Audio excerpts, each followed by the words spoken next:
السلام عليكم ورحمة الله تعالى وبركاته. مرحبا بكم متابعيني متابعاتي أينما كنتم وحيثما تواجدتم. نذكركم بأهم المباريات لنهار اليوم في البطولات الأوروبية الخمسة الكبرى، البداية من الدوري الإنجليزي الممتاز ومباريات الجولة الثانية. برنامج مباريات نهار اليوم يكون كالتالي: في تمام الساعة 3 بتوقيت الجزائر، 5 بتوقيت السعودية، نادي فولهام يواجه نادي برينتفورد، نادي ليفربول يواجه نادي بورنموث، نادي ويلفرهامبتون يواجه نادي برايتون.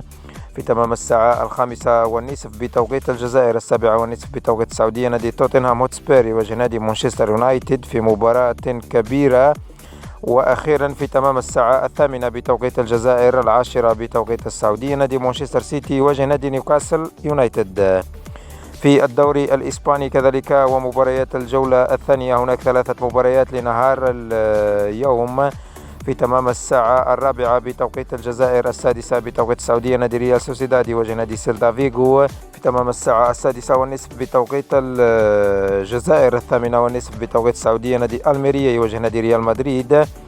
وفي تمام الساعة 8:30 بتوقيت الجزائر، 10:30 بتوقيت السعودية، نادي أوساسونا يواجه نادي أتلتيك بلباو. في الدوري الإيطالي كذلك ومباريات الجولة الأولى، البرنامج يكون كالتالي: في تمام الساعة 5:30 بتوقيت الجزائر، 7:30 بتوقيت السعودية، نادي إمبولي يواجه نادي هيلاس فيرونا. في نفس التوقيت كذلك نادي فروسينوني يواجه نادي نابولي. في تمام الساعة 7:45 بتوقيت الجزائر، 9:45 بتوقيت السعودية، نادي جنوا يواجه نادي فيورنتينا، ونادي انتر ميلان يواجه نادي مونزا. في الدوري الألماني كذلك ومباريات الجولة الأولى، البرنامج يكون كالتالي: في تمام الساعة 2:30 بتوقيت الجزائر، 4:30 بتوقيت السعودية، نادي باير ليفركوزن يواجه نادي لايبزيغ، نادي فولفسبورغ يواجه نادي ايدنهايم.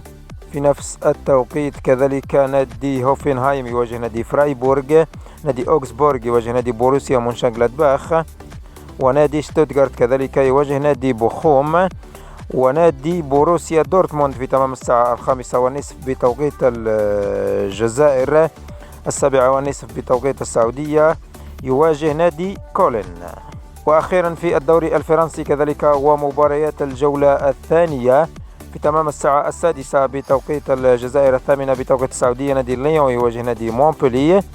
وفي تمام الساعة 8 بتوقيت الجزائر، 10 بتوقيت السعودية، نادي تولوز يواجه نادي باريس سان جيرمان.